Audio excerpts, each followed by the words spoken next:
Eugene O'Neill had made two attempts at marriage before he wrote Beyond the Horizon, his breakthrough play that brought him wide attention in 1920. One way of looking at the play is as a study of the difficulty of finding success in marriage.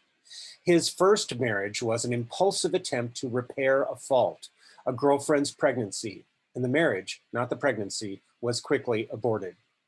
Reparation of that sort of fault was a premise of the play in which his father, James O'Neill, had made such a notable success as an actor, Alexander Dumas' The Count of Monte Cristo. The young Edmond Dantes is thrown into prison by evil conspirators before he has a chance to marry his pregnant fiancée. And later in the play, Edmund must face the wrath of a son who does not know him. James O'Neill fudged that plot point in his various productions of the play, perhaps because he recalled with embarrassment how his own honeymoon with Eugene's mother was marred by an unexpected paternity suit brought by a former lover. That pattern of fault and reparation hovered around the O'Neill's family history of marriage, which was plagued by mismatch. And the theme of cursed marriage runs through many of O'Neill's plays. A ready solution to the problem was to escape, go abroad. From another horizon, a man might lose sight of the mistake and the sad fate that lay in wait. Eugene took that out from his first marriage. His second, to the writer Agnes Bolton, he hoped would be an improvement.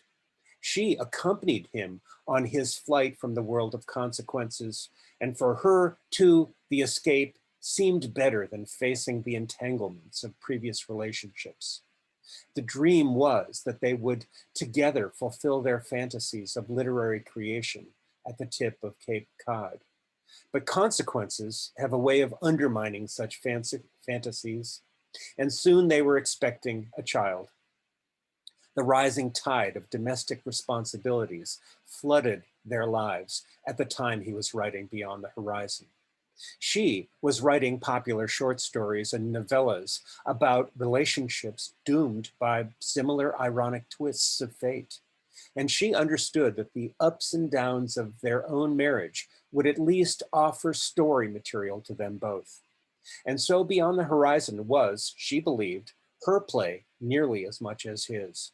Indeed, he dedicated this play, and only this play, to her, this wife he would call his, quote, ownest own, though eventually he would rudely dismiss her as an obstacle to his art. It is an understatement to say that O'Neill struggled with marriage and homemaking. Nowhere in his plays do we find a portrayal of marriage that is without an echo of what August Strindberg called the dance of death. That is, the bloody warfare that is wedded bliss. The paradox of human relationship, together in marriage, alone in art, dual in love, isolated in the self, was never to be worked out by O'Neill. His third marriage to Carlotta Monterey, which brought him finally to Tao House, where this play is being performed, came closest to a synthesis, though it too had its hellish aspects. There are few better places than this hilltop to ponder the horizon and the escape that lies beyond. Thank you.